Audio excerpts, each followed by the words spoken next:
Alright, hello and welcome everybody. I am Niels, that happy Viking, here with the gentlest of muffins, and we are ready for the Invitational. Oh yes, we certainly are. So, in our first match, we're going to jump straight into the action and see if we can fill some downtime with the bracket and looking at stuff like that.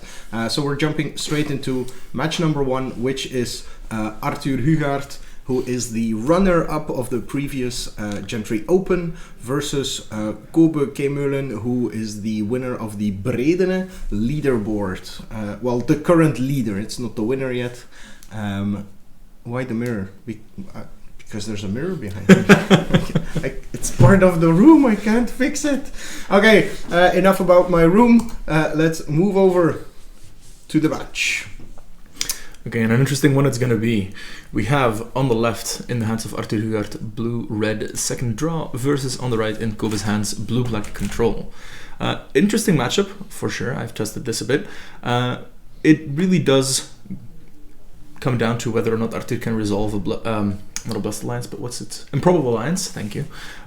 Because that improbable alliance will provide Arthur with the bodies he needs to threaten Kobe's win condition planeswalkers. Alright, then we have some viewers all the way from Switzerland apparently as well. Delta Lexi from the University of Geneva. That's pretty cool as well. See, we have a very international audience here.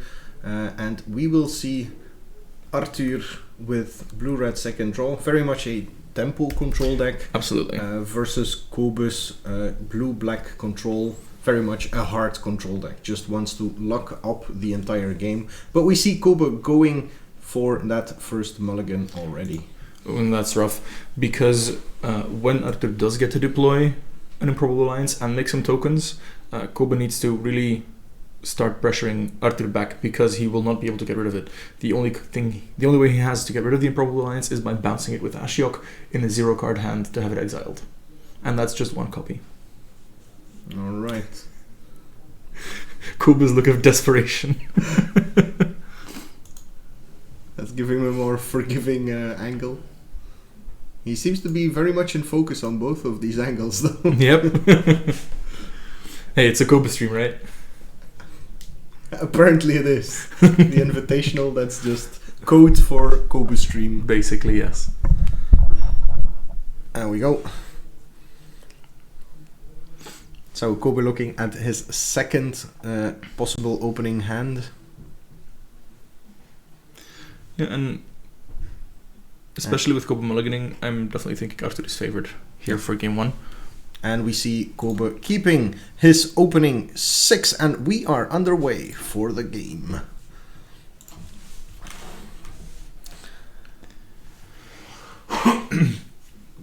Yes, there are some very silly booster boxes in screen there. I hope to be adding some fun ones soon. Maybe I can even steal an empty mystery booster box from an event. Just put the empty box there. That would be cool. My favorite card to there put we go. On the stream. As I said, Arthur has resolved that improbable alliance on turn 2. This is dire straits for Kobe already. Yeah. Yeah, Kobe doesn't have a repeatable small removal engine like food decks with Mayhem Devil have, for example. The main deck duress does hit, but it's one turn too late. Yep. As Arthur did land that improbable alliance. Oh, we have the Kefnet as an alternate problematic win condition as well. Yep. This card's an opt there over the Radical Idea. And what's the red card? The red card? Shock. A shock. Just a shock. Yeah, he doesn't care about shock. But I totally agree picking the opt of Radical Idea. Yeah. Since Radical Idea will be cast anyway, opt digs you deeper, and opt is cheaper, which is probably the most important aspect there. But that Kefnet does show why the improbable alliance resolving is so problematic for Kobe, because he needs to start digging his way to his own victory, because otherwise the alliance will just kill him. Which means Arthur has way more leeway to actually resolve his other threats. Kobe is not playing mill, he is playing a blue-black hard control deck. Oh, but that is very good. Agonizing Remorse will allow Kobe to take another look at the hand and see that, wow, Will and Rowan Kenrith have been added to the hand. The Royal Scions. So now Kobo has to make a choice which one of these mythic rares he wants to face off against. I mean, he has the Epic Downfall for Kefnet. Which resets it for 3 turns. It's also when it's exiled? Oh, yes. Oh, you do not get rid of a resolved god except for bouncing it and then recasting it. Or, well, killing it and recasting it and then countering it, I guess. But Kobe did decide to take the Royal Scions, which makes sense since the Royal Scions will allow him to build up the Improbable Alliance board, whereas right now the Improbable Alliance isn't doing all that much. Well, he still has the jump start of the Mythical idea to draw 1 extra, yes? Yeah. That's true, but I agree with Arthur here, going for Kefnet, hoping Kobe doesn't have a Quench, which we do know is in his list. The chat realizes. Yep. Yeah. And there is one of Kobe's spiciest includes. He has a main deck Mystical Dispute to deal with Arthur's blue cards. However, at the very least, 66% of Arthur's hand is not blue. That's the awkward thing with the blue-red deck from time to time. Yep. But I totally see why Kobo put the Mystical Dispute in there, with Elementals being the top dog right now. Yeah. And also this deck can be pretty nightmarish for Staggering Insight. Yep. Well, no. Playing against Staggering Insight with this deck can be pretty problematic. Exactly. And having more cheap interaction definitely helps that out. Yeah. Agreed. Arthur is conveniently putting the Kefnet into the library face up. Not something you're supposed to do at actual events, but here it's completely fine so that everyone knows and remembers that the Kefnet is there. But that's what Arena does. Yes, but only for you, not for your opponent. There's a Crackling Drake though, and wow, that Mystical Dispute is doing work. Because it just saves Kobo from having to deal with a Crackling Drake. And even so, even after all these favorable exchanges for Koba, he's still only at 4 lands with not a whole lot to do. He gets the Wishing Well, set up his draw, and follow up with a Thirst, but... Yeah, and eventually that Improbable Alliance will allow Arthur to pump out creatures even without needing extra cards for it. Yep, so. Exactly. And that comes back to the point I said earlier, where Koba just needs to get the winning engine on board rather than just trying to stop Arthur from winning at this point.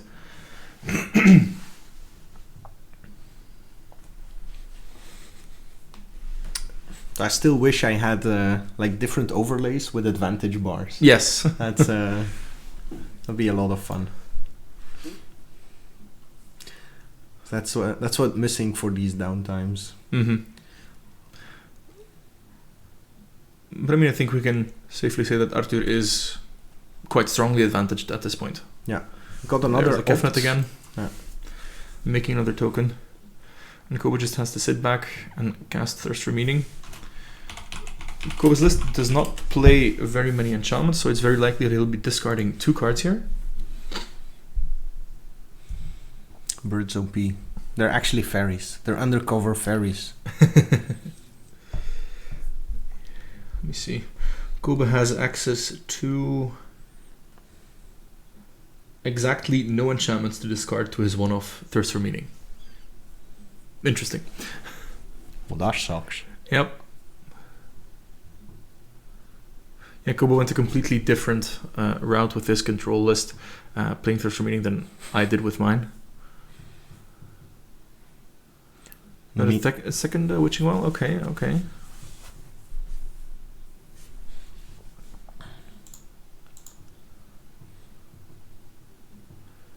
That's a Drown in the Loch. Doesn't really do a whole lot here. Next to that Epic Downfall, yeah. Koba has plenty of ways to keep the Kefnet from hitting him for plenty of turns, but it doesn't really help when there's an Improbable Alliance giving Arthur cards with every single draw he makes. Yeah, there's inevitability is very strongly on the side of Arthur. Exactly. And that as the chat is identifying all the board games on the shelves. In the meantime, Thrill of Possibility has given Arthur yet another bird and access to Kefnet again. And Kobo down to 13 life. Kobo finally finds a 5th land to play. Ah. Well, I mean, he did discard lands with the previous Thirst for Meaning, so... And another Thrill of Possibility, giving Arthur yet another token. Kobo now down to a quick maths 4-turn clock with no real efficient answers in hand. How many Cry of the Carnaria does he have main? Kobo has 3 Cry of the Carnarium in the main deck. Yeah. And so that buys him time. But that can buy him time, absolutely, if he manages to find one. He's definitely gonna let most everything resolve here just to crack a Witching Well, because he needs cards more than anything. Although that Arthur's draw was an Iron Crag Pyromancer.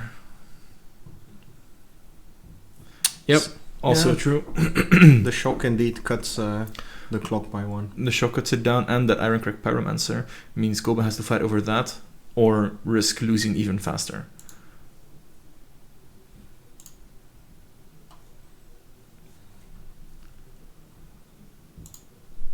Okay, Arthur tapping 6 just to draw and discard with the Improbable Alliance, making another token, putting Koba on an actual 2-turn clock. Koba, as we said, just sacrifices the well to draw 2 cards. A card for the turn, and I see... Well, he did find his reset button. Well... He did find his reset button, so he'll buy himself some more time, but he will leave himself open to a single Drown in the Loch for protection. So Arthur's tokens go away, but the production engine is still there. Koba still has 2 reset buttons, but at this point they're just time buying machines. He needs to also pull together a win. Exactly. He needs to find one of his planeswalkers. As he's only at 5 lands and he can't really afford to hit a land, he basically needs to find Ashiok. Preferably on the top of his deck. But so even if he finds Ashiok, what does Ashiok do? Make attackers 2/3s that will be exiling Arthur's library. I know, but he'll make how many? 1? 1. We can bounce Kefnet. Yeah.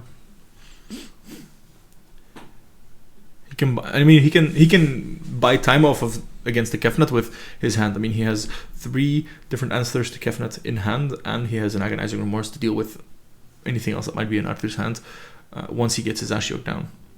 Yeah, sure. Okay, just lets the Kefnet resolve, decides his answers in hand are good enough. That's Ugin the Ineffable, but that is not something Koba can cast right now. But that is actually also a way for him to get rid of the Improbable Alliance that I didn't quite realize. Yeah. But there is another Nixilus' Cruelty, shuffling, well, putting Kefnet 3rd from the top.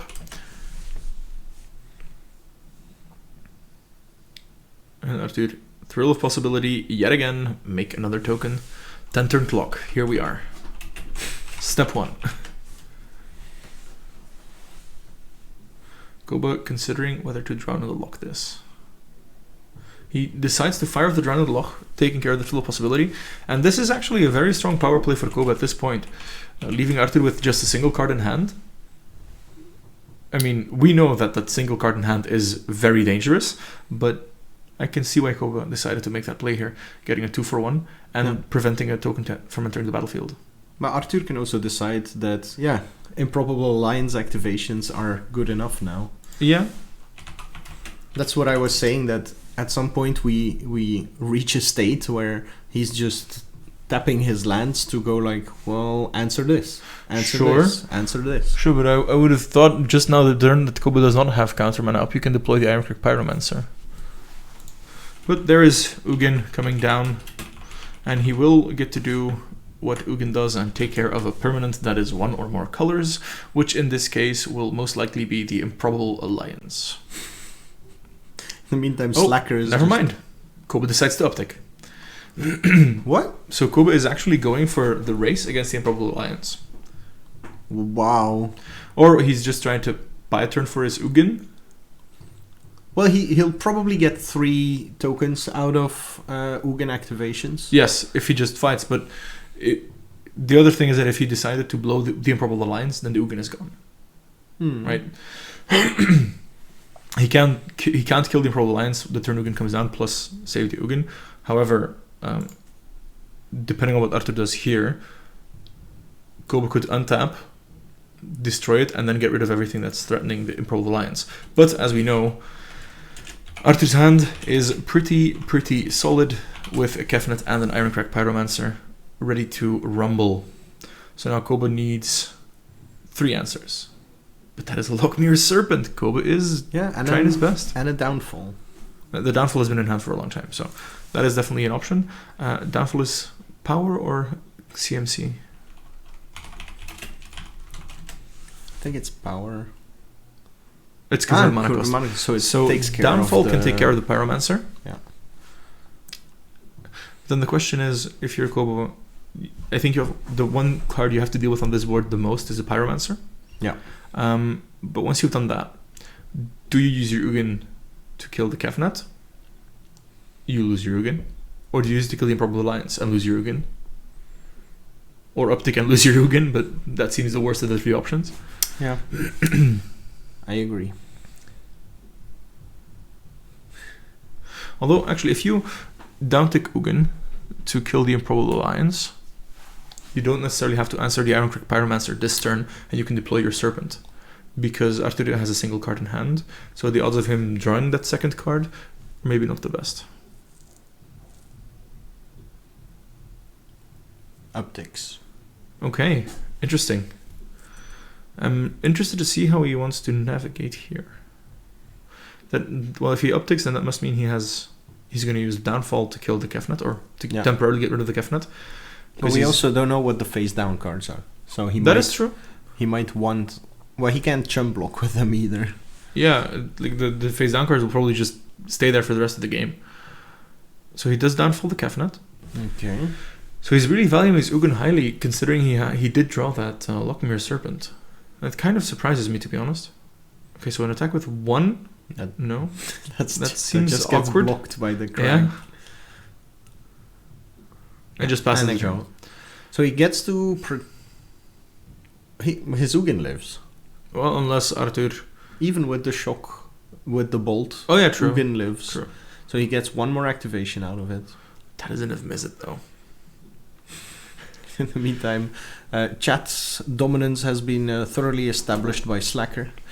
But he has some competition in Sewu. We might see an epic showdown of alpha chatters. The things we do to fill the void in Slacker control matches. Slacker has my vote, but this is not a control match. At this point, anymore. No, it isn't. This is not the blue-white control pioneer matchup. This is players with resolve permanence fighting over the advantage bar. So that was a token. Ironcrack Pyromancer hits Ugin. Yep. And 1 attack to Ugin, bringing Ugin down to 1. So Koba now no longer has the option to downtick Ugin. And this is why I would have downticked Ugin last turn, because now he doesn't have the option anymore, and now he's back to no answers for Alliance. To be fair, the Lockmere Serpent is a faster clock than a Improbable Alliance ever will be. But it's not unblockable, is it? It can become unblockable. Sack a Swamp, it becomes unblockable. Well, you only have to do that 3 times, right? It's a 7/7. Yep. Okay, so there's another Swamp for Koba, who now has 7 cards. And the rest, and the second island is the unblockable. Oh, well. Fair. The Duress sees Niv Mizzet and Goblin Electromancer, so Duress whiffs.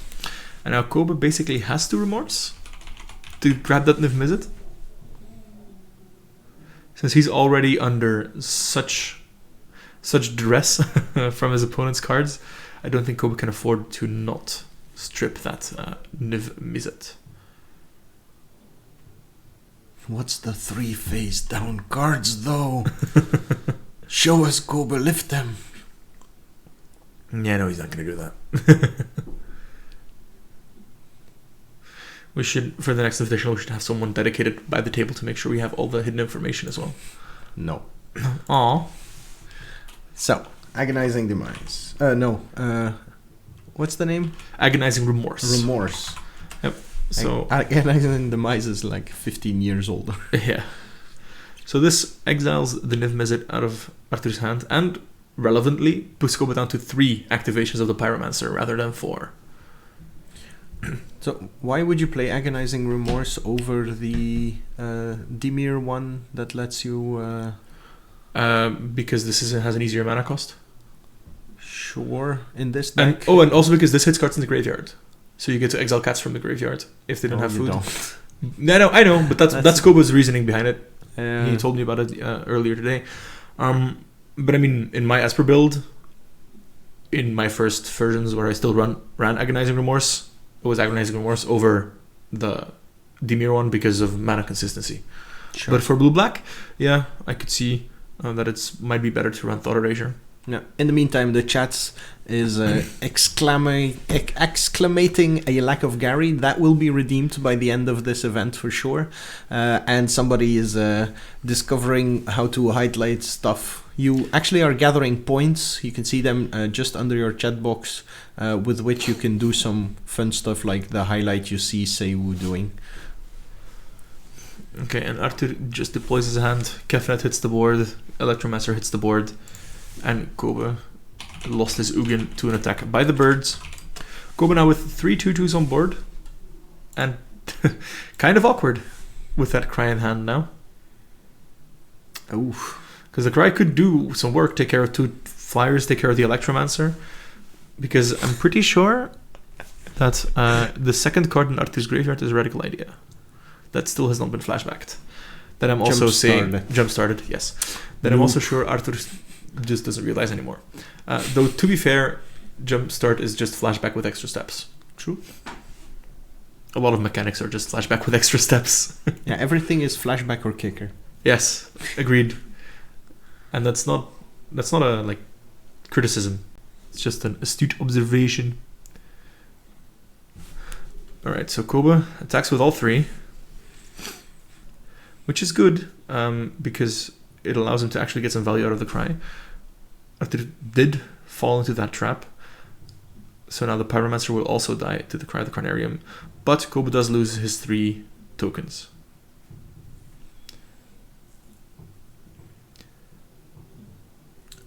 Is this leave the game? Yes, it is leaves the battlefield. So he gets to keep the cards. But he did lose his board presence and he's facing off against the Kefnet. So not the greatest situation in the world still. But Koba did pull ahead, in my opinion, here, because now he has a full grip of cards with that Lochmere Serpent still in hand.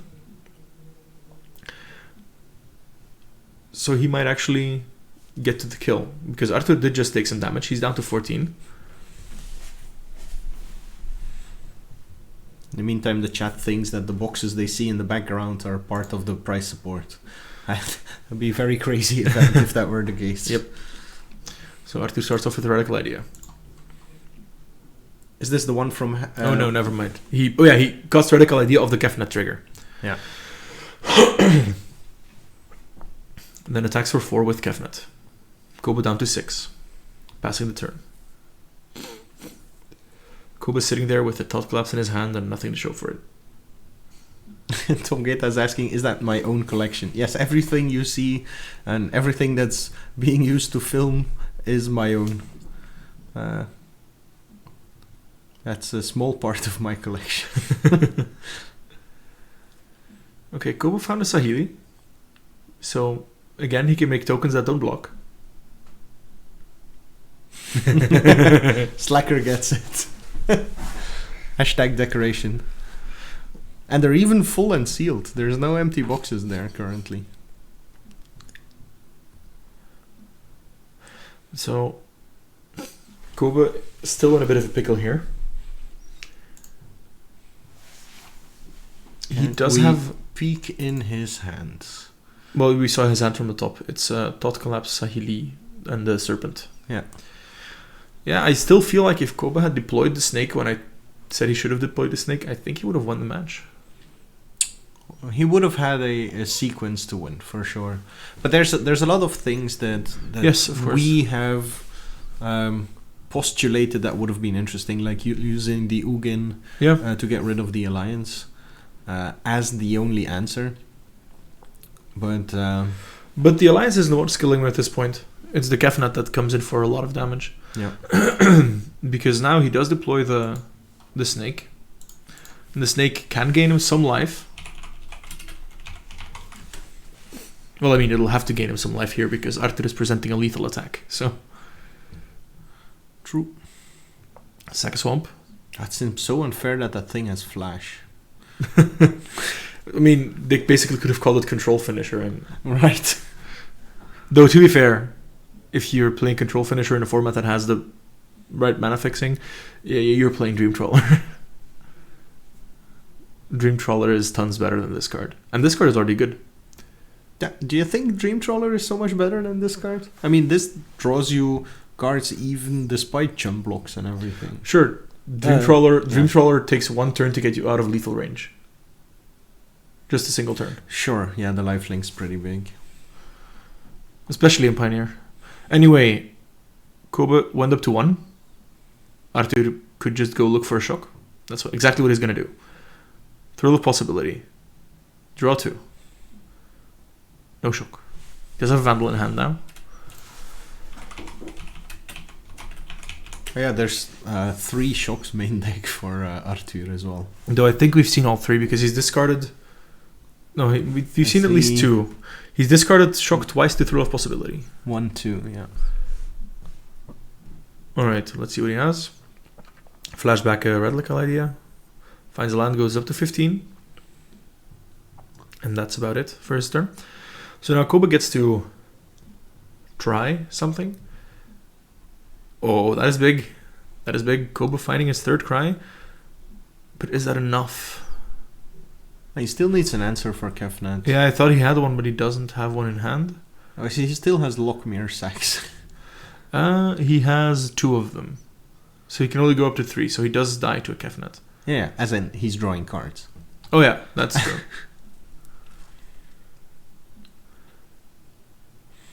So that's the one. That's give him swamps if you're giving him basics. God. Right, he has to save this one as well. Goes up to 3. Oh, it's live gonna land up to 4. Yeah. One more. One more, yeah. But he doesn't have access to any more swamps. We scoop the boop. Just triple check. Well, actually, no, not necessarily. Hold on. Koba, yeah. He's only played 2 cruelties, you right? Following live from YCS Utrecht. Nice. Just put it on the big screens over there. Okay, Koba still has access to a Tyrant Scorn. Yeah, so but he's not drawing any cards Koba's line anymore. Is... Yes, he is, because he's sacrificing the Witching Well, finding Tyrant Scorn, bouncing the Kefnet. Oh no, wait, there's a 3rd bird. So he plays the life gain land, goes up to 4, bounces the Kefnet.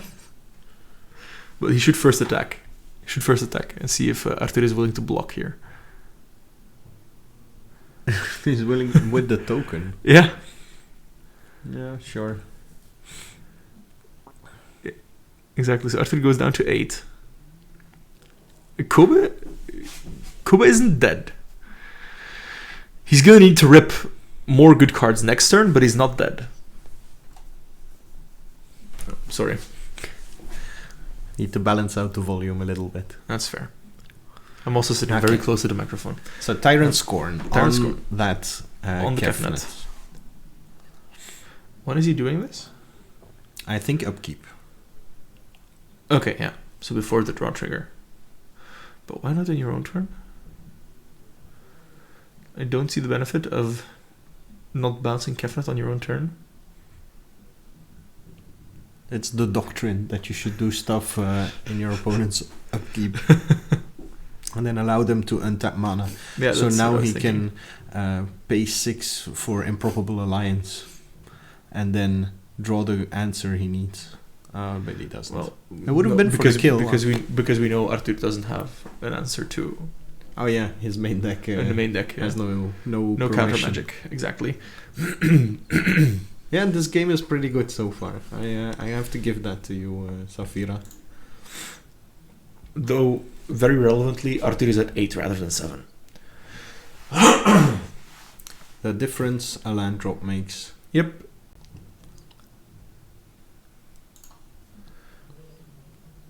So Arthur gets to attack. Kobe down to 1. Where is Fish? Wait, what happened? Where is Fish? Oh, Beacon Bolt. Beacon Bolt was slapback from the graveyard. Oh. So then, yeah, there's no line for Kobe anymore. Although, I mean, he could bring it... Where? Does the activated ability on the snake bring it back to hand or to the battlefield? I would assume to the hand because it's 2 mana, but... It is to the hand. And Kobe is facing down 5 attackers at 1 life. Needs an actual Wrath of God here. I'm loving all the interaction in the chat in the meantime. Yes. It's cool to have you guys around. And girls. And everything in between and everything beyond. It's good to have all you lovely people here. Aww. Aww. My serpent rose. But the image of the serpent moved. Wow.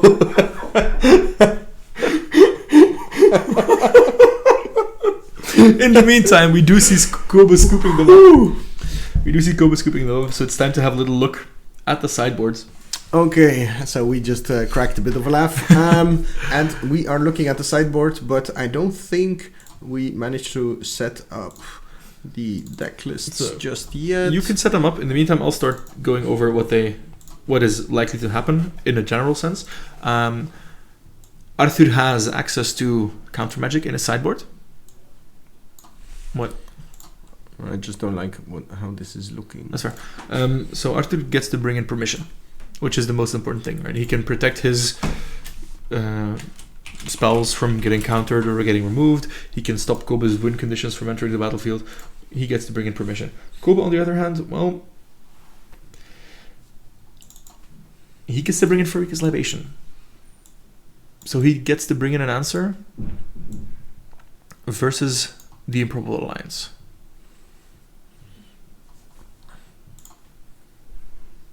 So currently this is the best we have for you. You don't see Arthur's sideboard this way though. Yeah, I know. I was going to... There we go. I don't like... Yeah, we didn't have time to make a nice little overlay for the deck lists. Exactly. There we go. But this should be readable. Kobe with a beard. Yes, you saw that right. Manhood has ascended upon him. Or descended. Kind of depends how you look at it. Veywan, by the way, the blue-red second draw in Gentry was stifled pretty hard by the presence of Gates Ablaze in the format. Because I got to easily deal with everything in the deck while also obviously applying the Ram Clock. So with that deck neutered, it has a second chance to shine here.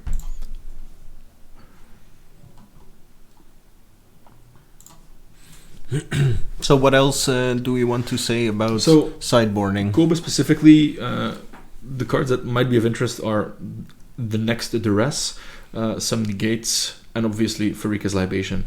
Farika's Libation being the crucial card here, allowing Kobe to answer the resolved Improbable Alliances. I don't think he's going to bring in anything besides the Libations, because he doesn't want to dilute the answers he already has. Yeah. Arthur is more interesting. Yeah, Arthur gets no escape to deal with every answer that Kobe brings. No escape is creatures and planeswalkers. Yes. Well, not the Improbable Alliance. He gets negate and no escape. But I'm looking at this backwards. Yeah. Yes. Arthur could bring in no escapes because those counter every win condition Kobe has. Yeah. That's what I was trying to point out. But I think Arthur is more interested in having the negates here. And he might be bringing in the Disdainful Stroke, but I think that's, if you were seeing Koba's deck list, you definitely would bring in the Disdainful Strokes because he only has 4 cards in the main deck that top the 4 mana level. Chat show likes that Gentry's affordability is also in the picture here. Well, Arthur has a lot he might want to cut here. Yes. The Goblin Electromancers are underwhelming. True. The shocks don't really do much. They help fight Planeswalkers, but But he could replace the shocks with Dragonfires for that use case. Lava Coil can definitely go away. So he has like 9 slots of sideboarding space. Depending on whether he thinks that the cards you get past the negates are better than shocks, sure. He has more slots. Arthur gets a lot of freedom, Koba much less, I do think. Yeah. So what it looks like our players are getting ready for their match here. As we see the bearded Koba shuffling up for his game number 2. In the overview, Arthur is ahead by 1 game.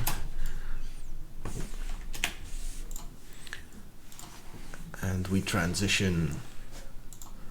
There we go. The deck lists will be posted at the end of the quarterfinals. Once everyone has had their match on camera, we'll be posting all the deck lists with these images we're using on the Facebook group.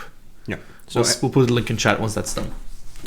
There'll also be articles afterwards to talk about it and to go over these decks a bit further. And they'll end up in the decklist tab on gentrymagic.com as well. So plenty of sources for you to find these decklists well in time for the Gentry Open, which will be held on April 11th, which will also put out tonight. It was already up on Facebook, but for some reason the event has disappeared. Very confused. Well, if it was already up, people will have at least planned for it and allowed for a day off that weekend. Yeah, it's the day before Easter, so okay. People likely have time for it. That's good. More challengers.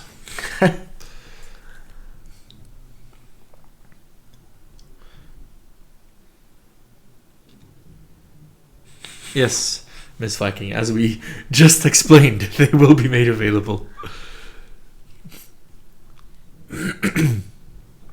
Do note, though, that game was of a mulligan to 6 for Koba. Yeah. And it was still a very close game, so...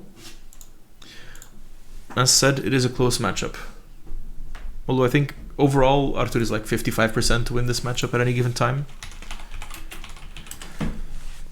Yeah, historically in any format pretty much, the tempo control decks have preyed on control decks. So just that, medium amount of pressure versus permission is such a good formula to fight back against control decks. I agree. Though I don't think you can call Arthur's mainboard a tempo control deck because he has no permission and almost no removal spells. True. It's very much a proactive deck, which interacts nicely with Koba's counter magic, as we see here in the Fairy Vandal. So now we'll get that end step Vandal flashed in. And now Koba needs to decide. Is what Arthur can play on the next turn worse than a Vandal? Can I afford to let a Vandal resolve? Now, of course, the danger is that if he counters this, Arthur just untaps and plays Improbable Alliance.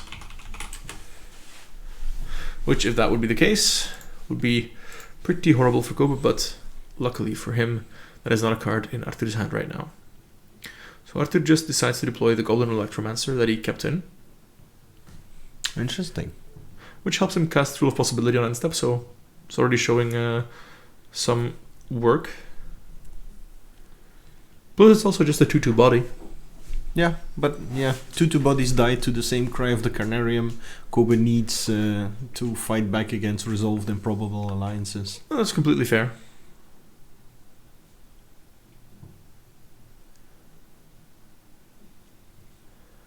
Alright, Kobe, what's your plan here? Kobe's hand is stacked. He has Narset, Sahili, and Ashiok, plus a Drown in the Loch. Draw 2. In the meantime, we have one of the most fun posts ever in the chat, what we kind of missed from Tom Geta games. I'm like Jon Snow of Magic. I know nothing about it, yet I love seeing it in action. That's great. That's great. Also, Luck isn't going to show how good it is versus Thrill right now because there is only one card in the graveyard. And, oh no, wait, there was another other card in the graveyard as well. Oh yeah. So Drown could have countered it. Good call, Slacker. There's a Drown in the Loch but on the Improbable Alliance that gets negated. I was about to say, getting to drown Improbable Alliance into the Loch would have been a much better thing than to get rid of a random threat. Kobe untaps with the Ashiok.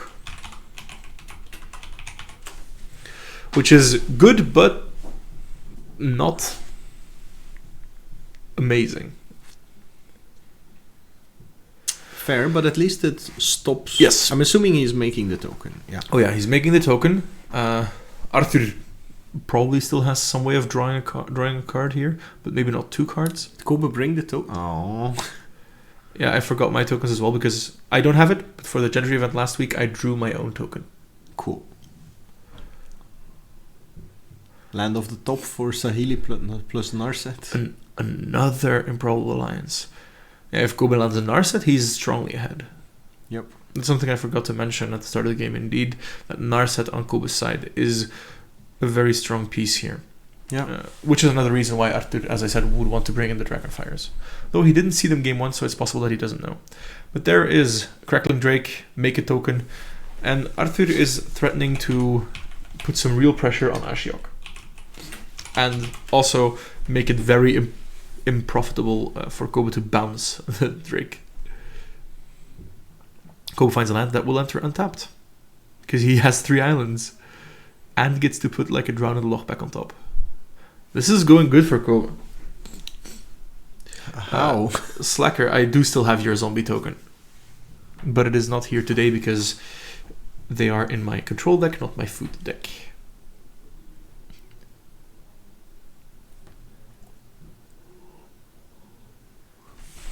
Alright, let's see. So you said Kobe is looking good. Can you explain to me how Kobe is looking good? Because he gets to play Narset, turn off that extra draw. For 1 turn. Bounce the Drake. So he has the Callous Dismissal as well? No, he bounces with Ashiok. Ashiok -3, bounce the Drake. The replay doesn't make a new token. He gets to deploy Sahili as well, but I mean, if he would choose to do that, then I don't understand the sequencing. Because you just missed out on a servo token now. Anyway, Drown in the Loch goes back on top, as predicted. Now, I'm assuming Kobe won't take down the Narset. Yeah, he realizes the sequencing wasn't the greatest. Unfazed, though. Kobe trying to figure out what he does. So, Ashiok, as I said, will bounce the Drake. Relieving a lot of the pressure that is on Kobe's Super Friends team here. And now Arthur needs to exile a card from his hand. Under pressure. Wait. Arthur does need to exile a card from his hand, though. Is he thinking about it? Yes, he is. Okay. Just making sure that everything's going correctly.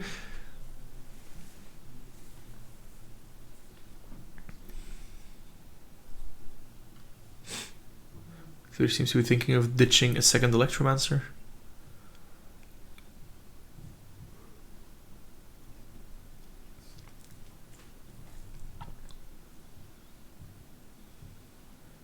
Oh no. Oh no. The soundboard. It is back. Oh dear. Am I happy we don't have to hear it here? Alright, so Arthur did decide to exile the Electromancer, drew what looks like a second Crackling Drake, but when they don't draw a card, it's a lot easier for Kobe to deal with the board. Especially with that Drown on the Loch on the top of the deck. Okay.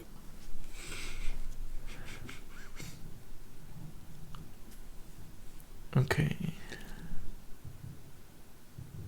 You're stealing the idea. Myinstance.com is an awesome soundboard website. Okay, so there's the Crackling Drake. It won't draw Arthur a card because Narset is in play. But it will present a 3-power threat to the Planeswalkers.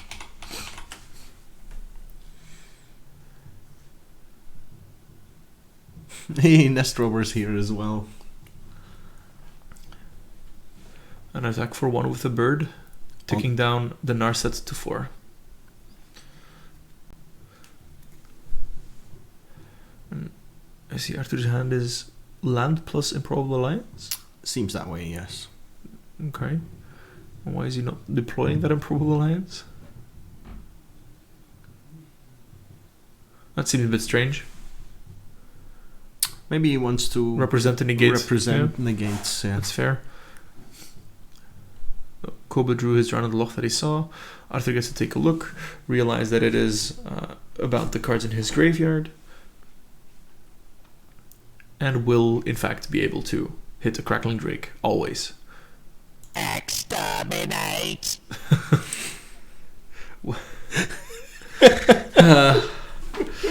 Yes, Slacker. Exactly, but to be fair, while Ashiok may be a win condition, Narset is a just destroy the opposing deck against second draw.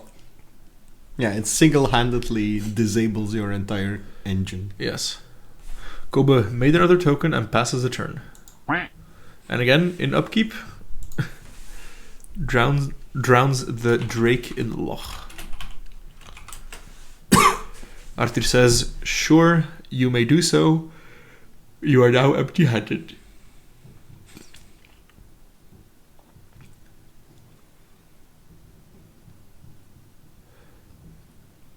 Alright, so it's a white servo with the shield, Yes. a human face.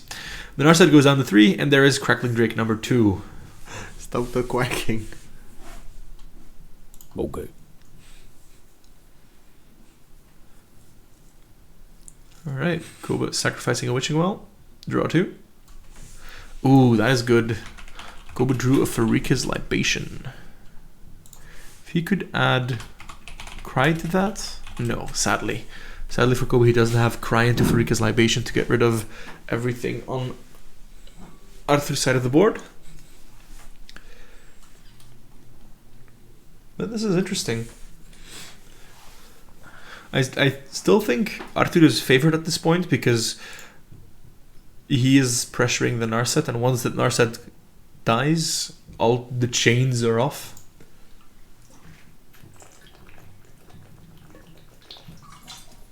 And we'll have to get Clothis involved to put the chains back on.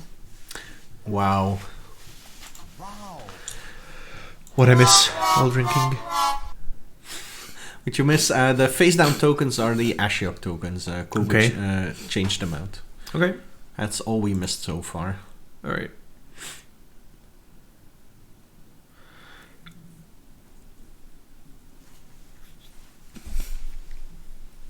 Koba. Did Kobe bring his cup of tea?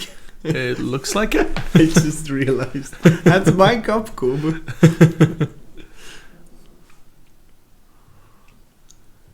Oh, well. He's taking down Narset, realizing she's dying anyway, and he finds Liliana, Dreadhorde General. So this is a double sack? That is -4 double sack, which... But that loses you the Liliana. No, because he has... Oh yeah, it does, because Yeah. he can't do Liliana plus Libation, that's true. Oh no, but has he activated Ashiok this turn? Ah, yeah, he can bounce the I don't know Drake. if he has not yet activated Ashiok. Then No, the he Liliana. hasn't yet. Then the Liliana might actually just save his Narset for another turn. Okay. Okay, so there's the Agonizing Remorse, seeing a second Improbable Alliance and an Opt. So he has used Ashiok. It looks like it, yes.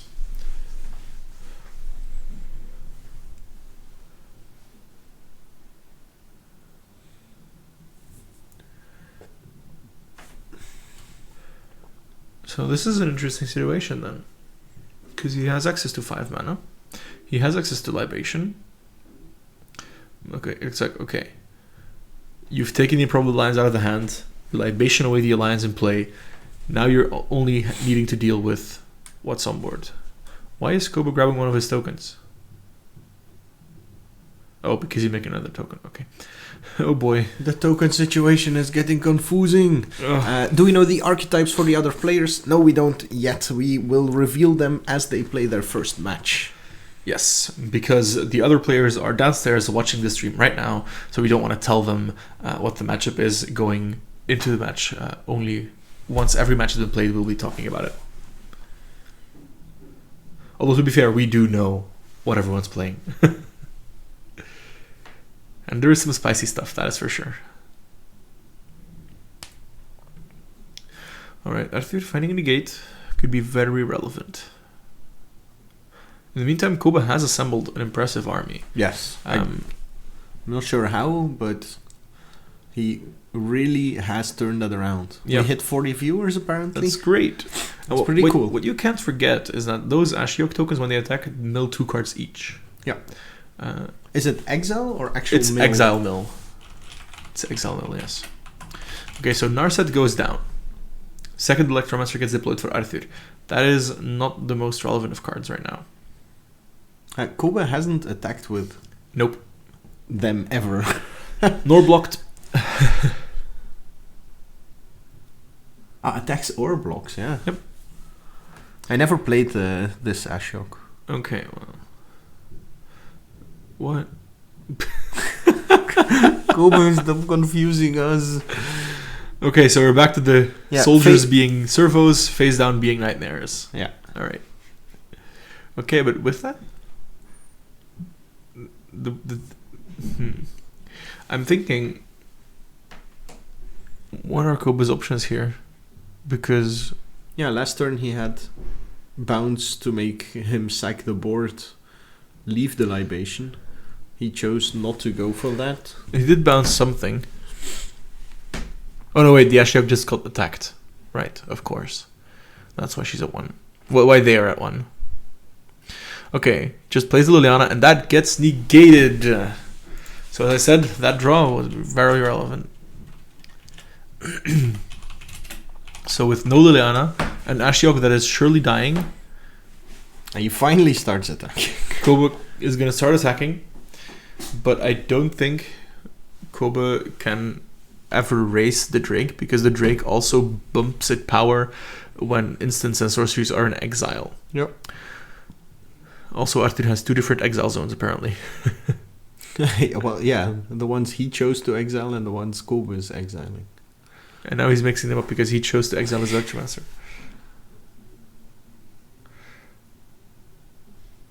There's also the Improbable Alliance on the bottom of the graveyard from the one Agonizing Remorse. Yeah. It gets confusing. The problem with attacking with the tokens of Ashiok is that they can grow the Drakes. Yes, exactly. You're completely correct, Slacker. He hit Kefnet in the exile. Oh, well, by Kefnet. But maybe he'll just draw Niv Mizzet.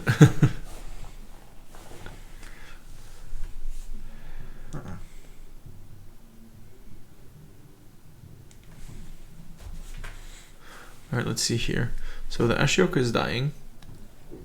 And the bird... Is the bird attacking? The bird is the word. Yes, but is the word attacking?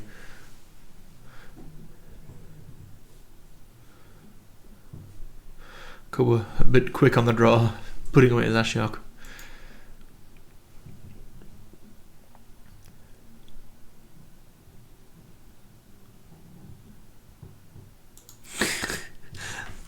yes. Miss Vikings feature match. I Yes. think it might have even been against Arthur. That's very possible. That she was playing Mill and he was playing Enigma Drakes. The good old time when Miss Viking was still playing Gentry. Was that when Mill had Sphinx's tutelage? No, just after. Because that was a good time for Mill. Also a blue-red deck. Yep. In the meantime, though, Arthur has deployed his Ironcrack Pyromancer, and Koba, well, he's just sitting there with 6 tokens in his hand and not really doing much of anything. All attack, trying to race, exile 6 more cards, grow the Drake. Charge! This is Sparta!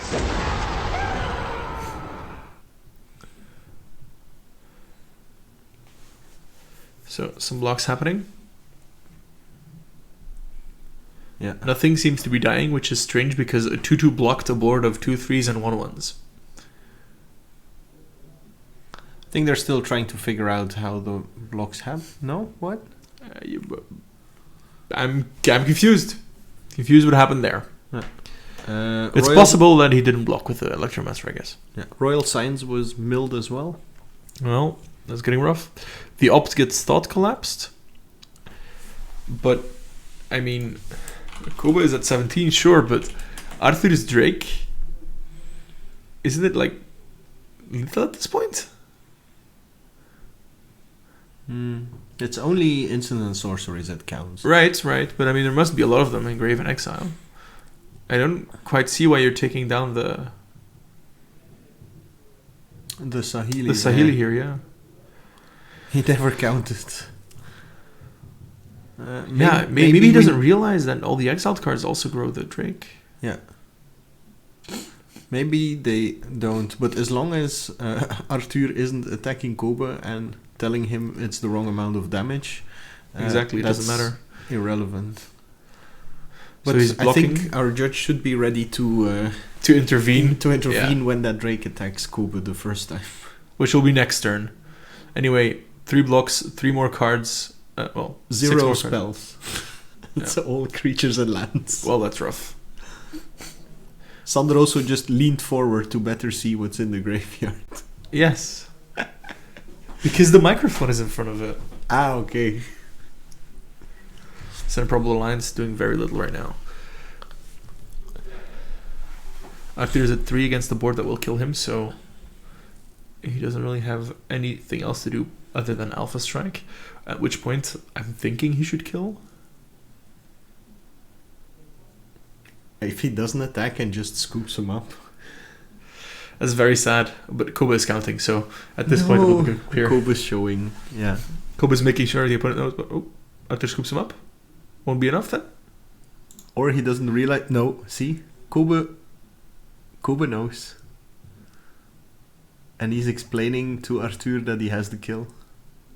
No. Yes. So who won? I think Koba's confused on why he won this game. Yes.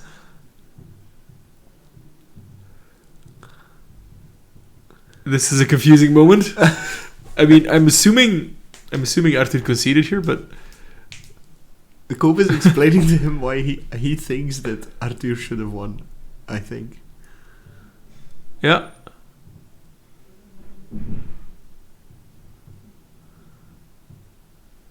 Okay, so they're revisiting sideboards, so we're definitely getting a game 3. I'm tentatively... So nothing went wrong, to be clear. No, as far as we know, Arthur just didn't consider the fact that his Drake was actually lethal, maybe?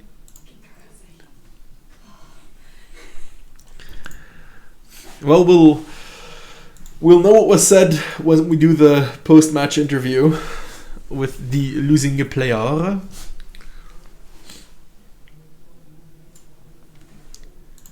But for now, it's confusing time.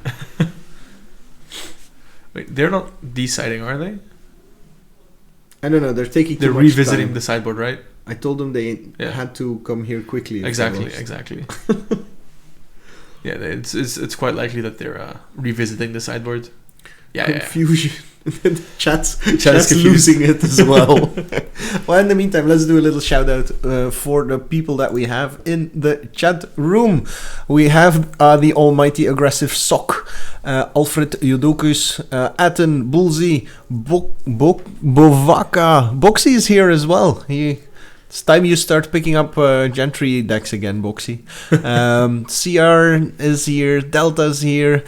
El Nico Huerta is here, Jacala is here, Yalla Lowers is here, Catherine Kyle, Master of Shadows, Miss Viking, Outpost Gent is here. That'd be cool if they're streaming us in the Outpost. It was said at the start of the stream, they're live streaming an Outpost. Cool.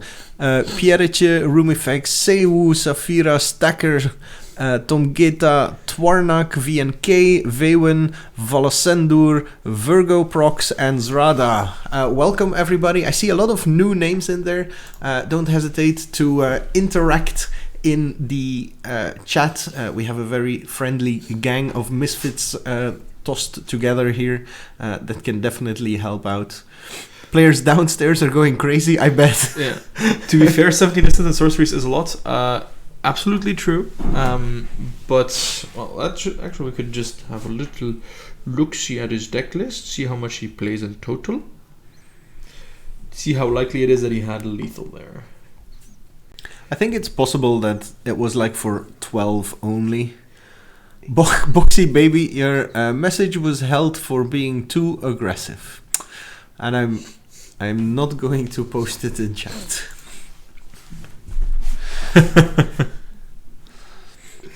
There's 19 in the main board. Yeah, but he didn't need 19. He only needed 16. Yeah, I know. But there's 19 in the main board. He didn't send out Electromasters as far as we can tell, so he likely replaced some amount of instants and sorceries with other instants and sorceries. Yeah. So yeah, it's definitely very possible that it wasn't 17.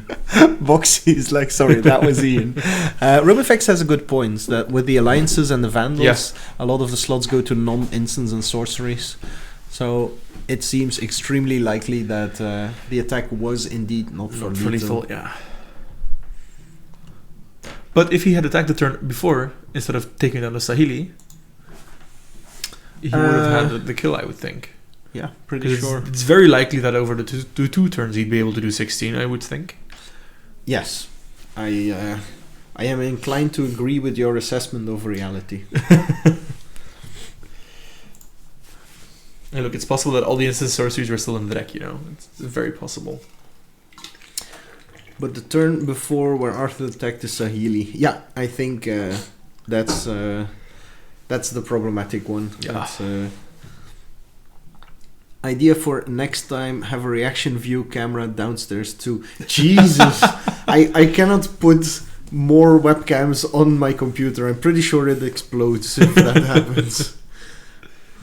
But we could have just like a recording and then edit it in for a, That's true. a post-event highlights reel. Yeah.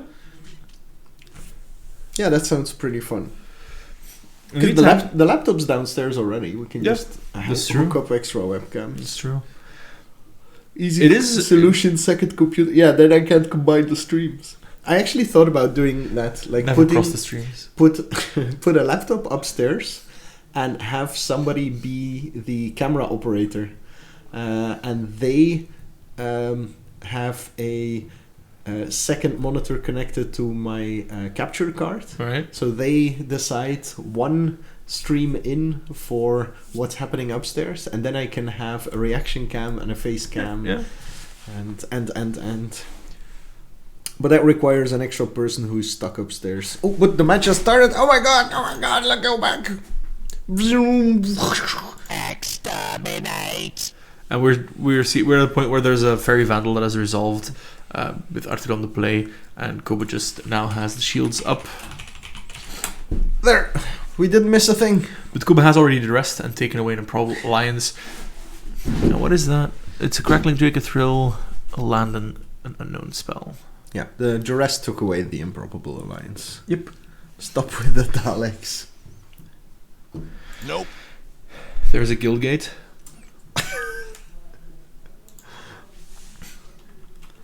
It is Sunday. There is a guild gate. The sun is warm, but we don't see it. Sounds like Rammstein lyrics. So, opt first? No, crack first. Boom. Crackling Drake. No quench on Koba's side. There's an epic downfall though, so there is an answer for at least a Drake. And if he has an untapped mana source, he does not. There's a viewing party with Lars and Ian. That's cool. So we actually have more viewers than the shown amount. Saphira says, there is no judge in the room to check for immoral propositions to throw the match now. While this is true, there is also no reason whatsoever to want to win a match other than bragging rights. This is all for fun, and I highly doubt anyone here would do anything that comes even close to an offense like that. But What? there's an attack for 2. Why is he not attacking with the Drake? Because it's 0 power. Oh yeah. Just not. But he has the thrill. It could have hit for 3, and then the Vandal would have hit for 1 more. Could have hit for 2 with thrill. The thrill and 2 cards. 1 card only. Jesus. Ignore Niels me. is, Just ignore me. first match, and Niels is already dead. Well, I Okay. came from YCS Utrecht last night, so. I had a party until like 5 in the morning. Well, yeah. There's a negate hitting the Agonizing Remorse, protecting Arthur's hand. And now Koba is kind of shields down-ish. He has only a single answer up. And he just fires off the negate straight away. The Drake is 3 power, so Koba is taking 5, but he did go up on card advantage. So, it's interesting. Slacker would like to submit his application for Delta caster. Lexi, yes, absolutely. It was Westies. You know who Delta Lexi is, right? Yeah. Okay. Also, we have another one who'd like to submit their application for caster. Join the queue. There's quite some people that are very interested in taking really? the second seat. Oh, really? I've told you, Koba and Pepijn. I've told you before, not a second seat. Your seat needs to be taken for an invitational. You need to play one. Chat, do you agree with me that Niels needs to play an invitational? Hype up Niels' invitational in chat right now. We were going to do it for this edition, Yes, but I then know. I had too many fun updates to make to the stream that I wanted to. But yeah, it There will we happen. go. There we go. It Stream agrees. It will happen at some point. And then yes, we can have Koba and you and maybe 3 casters and rotate them a bit. I mean, we could rotate, or we could do like official Magic streams where they switch just 2 pairs of 2. There's a lot of interesting things you can do with this, and I'm happy to be here for all of it. Niels for president. We can do a league and the winner gets to go against Niels. In the meantime, a second Drake has arrived, which is 2 3-power Drakes. Wow. Koba had the Liliana waiting on top. -4, take care of both of those Drakes. And that is 3 crackling Drakes in the bin. RubFX goes like, we'll invite you, Niels, so you don't have to do it yourself. Liliana was slammed the fork down. That took care of both the Drakes. And now Arthur kind of sitting with his pants on his ankles. Well, even with the stream delay, somebody said "ooth filthy," but I'm pretty sure they didn't hear you say that yet. Well, they are absolutely premonitious. Preposterously, That is well. premonitiously. Absolutely. Witching well. Which well? Well. Which well? Yes. Nope. Do note that Arthur does have the direct damage in hand to kill the Liliana, but not a creature to sacrifice for it. Oh, he brought in the Heartfire? Yep. And the negate takes care of the Sahili that was coming down. Not the biggest problem, but...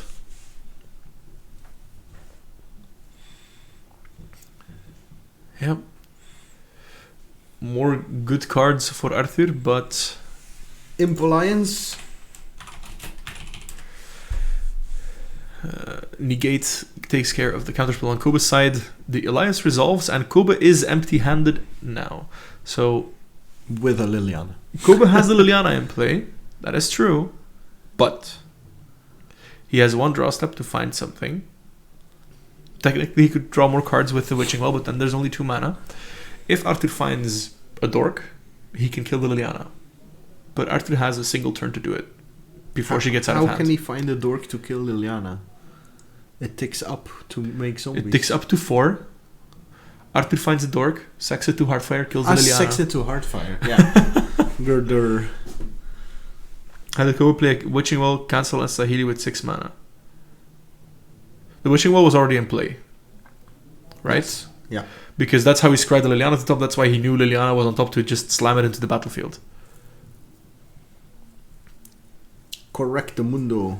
Bokava has our very own Viking emote. That reminds me. I'll wait for Pepin's match. For my sub-renewal. Your 23rd, I think? 25th, I think. Really? I think so, yeah. Wow. Okay, so he actually had the mana to just cycle with the Improbable Alliance, making the dork we were talking about. But that's one turn. Oh yeah, but so, it was in his own turn, right? So now he gets to attack, and then yeah, and then has to face down 3 zombies. Yep, depends if Koba realizes the potential danger in a Heartfire here and takes care of the bird. Though I highly doubt it. Yeah. Also, I'm not sure if that's such a big problem for Koba. I mean, that means being against an opponent that has nothing left. No, it's true, but Arthur can. There's a radical idea as well, which is also great. Arthur can't just let the Liliana live, though. He has to answer it.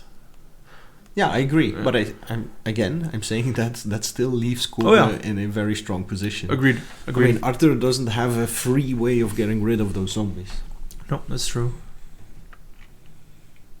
Oh, this is a 1 hour plus match already. Yes, I noticed. Very happy with how it has looked so far.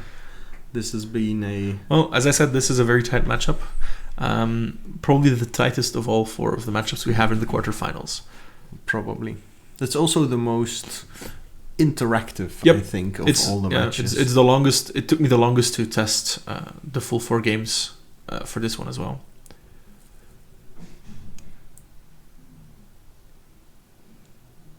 Other 6 decks are aggro decks? Not quite. Not quite. Let's just say they're more straightforward. Yeah, it's also just the matchups are more polarized. Yeah. There's some really luck of the draw or bad luck of the draw in some of the matchups coming up. How do I test the matches? Well, quite simply, I put both decks in my cockatrice and I play them against myself. Obviously, it's not testing at the level of how you would test for a tournament, but it definitely helps you get a feel of the matchup and how interaction runs and stuff like that. Definitely good enough for prepping for casting. Yeah. So Slacker jokingly says 5 elemental decks and 1 food. That's impossible because the deck selection actually is that people have to submit their top 3 archetypes, and I choose which deck of those 3 they are actually playing, and I make sure that all 8 players are playing different archetypes. So Yep. You will not see another blue-red draw 2 deck or another blue-black or even Esper control deck in the rest of the top 8, because they very unless much it's incredibly different. Yes, Yeah. unless it has a completely different angle of playing. Arthur decided to say, forget your Liliana, you're actually just at 7, let me attack your face and try and kill you this way. Yeah. Radical idea, making another token. See what he finds? No escape, so he did bring those in. Interesting. Yeah. Alright, let's see here. We know that Koba does not have the counterspell I to was stop about to say. the lethal hit. Arthur does not. Finish him. Arthur needs to think. Because if he tries to go for the kill and fails, Koba hits him down to 2. and can then make him sack 2 of his birds while drawing cards himself. So, Arthur, acknowledging, he has chum blockers, and he has 1 chum blocker, and it's a 2-turn clock anyway. but there goes the blocker, and I think And this Koba is going- goes out to 2 mana. Arthur needs to make the play right now, I think. Yes, and he does. Hardfire, sack the bird to the face. Koba looks at his final card and realizes, oh no, I am dead. And that is the sad end for Koba on blue-black control. So let's have a look over to the bracket. Yes, this was a very intense nice match. match. Worthy of a final, if Yep. anything. Yep. So we are going to the next match. That will be Tom versus Johan. In the meantime, we have some people on their way down from the attic. That's where the arena is. And yes, you get to see our beautiful backside in the mirror. And my bald spots. Join the club. Maybe I'll have to. I'll make sure that there's a backdrop next Yeah. time. I will make the space for the Koba. Yep. Well, once he decides to leave. Koba, do you remember what we said about getting here quickly? Kids, we told the players specifically. Why are you shuffling, Koba? Don't start discussing your match. Just come straight here. Why are you shuffling, Koba? Get over here. Hold on, let me give it a shot. Oh, kids, these days. stop that shuffling, Koba.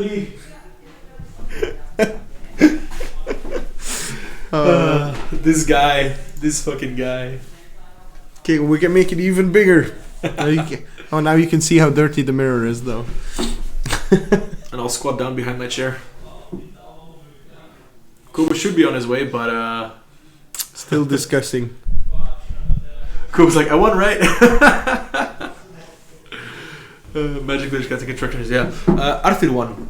Because the Heartfire sacrificing a token did 4 to Koba and ended the match. Koba's like, I won, right? He's scooped again, right? Magic players can't take instructions. Yeah, that's true. That is very, very true. Very much so. Alright, that sounds like potential Koba. A wild Koba appearing. Oh, not that wild. Wow. But there is a Koba appearing. Hi. Welcome, Koba. Welcome. Have a seat. Hi. Wow. Okay, first the most important question Yeah. of this match. Let's go. Are you keeping the beard? I've been getting nothing but compliments, so as long as that keeps happening, I'm keeping it. I know how you feel. I got the same with the mohawk, Yeah. except it's not all positive comment. Right. Was it which game was it? You were game 2. You Yeah. grabbed Game 2, the exile zone, started counting, and in Yeah. the meantime, Arthur scooped up. No, I'd already... So, because we talked about it, he'd forgotten to count the exile as part of his Drake attack, but actually I only milled about 4 or 5 instants and sorceries out of everything. 4 So or 5. I milled about, I think, 18 exile cards, and only 5 or 6 of them were... 4 or 5 were... Yeah. But with the So- graveyard, that would have been enough. Yeah. So if Yeah. he didn't double attack the Sahili, Yeah, the that turn that was before, the sort he of... would have had lethal That's probably. yeah, that's what I said as well. Yeah. But he scoops. So He scooped. and at the moment we scooped, we sort of talked about it, and according to him, it wasn't lethal. So Yeah. All right. The match in general was awesome to watch, awesome to cast. The chat was very enthusiastic about it as well. So the two of you really provided a really good match. How was it for you to be it was in it? so much fun. It was Yeah? so much fun. I will say that I made some. I think Arthur clearly played better than me. I think there were some really good plays on his part, and I messed up a few times. But in general, it was. I mean, it's the sort of thing you can hope for in Invitational, I think. Yeah. It It was nice to see you playing there. About the deck, Yeah. let's have a quick look at the deck list. Whoa! That's the cool new transition. Wow! That's the Okay. first time Kobe saw it. Yeah. So let's just focus on your deck for a little bit. Yeah. We'll make it a bit bigger. Ignore the lands, and get that away. So this is your deck list. Yeah. Is there anything you would change still, Yeah. or feel like this deserves a little update? So I'll be honest, I was actually more satisfied with the deck than I thought I would be, because what happened is I was planning on playing either as we discussed, either artifacts, or I was thinking Esper Control, which I've played a few times. Yeah. Which uses Teferi and Banishing Light, and it's a very powerful deck if you can get it to work, mainly with the mana, which I found very frustrating at times. Yeah. So 3-color decks, you have like 10 to 12 lands that come into play. And as opposed to a regular control deck, you want to be able to, that at least my opinion, you want to be able to do some things on turn 1 as well. You want to duress and play Witching Well, which is kind of awkward, because normally what you do in a control deck is you go tap land, untap land, tap land. So you can only really play something at turn 2, which is usually fine. But in this deck, you want to, or in Esper, you want to duress and Witching Well. So that's sort of where I ended up in blue-black, and the fact that you can play Libation in the sideboards to get rid of enchantments. So you don't need white as much in the sideboards to deal with. I mean, every single Gentry deck out there is playing some form of enchantment you want to get rid of, either blue-red or Jund, food. There's enchantments you want to get rid of, but you don't need to play white for that, I think, with Libation anymore. Yeah. With Libation. The only exception would probably be the green-white aura decks, because But then you get the sack, which is just as powerful against them. because their Al-Said and their Karamentro's Blessing don't really protect Yeah. against that.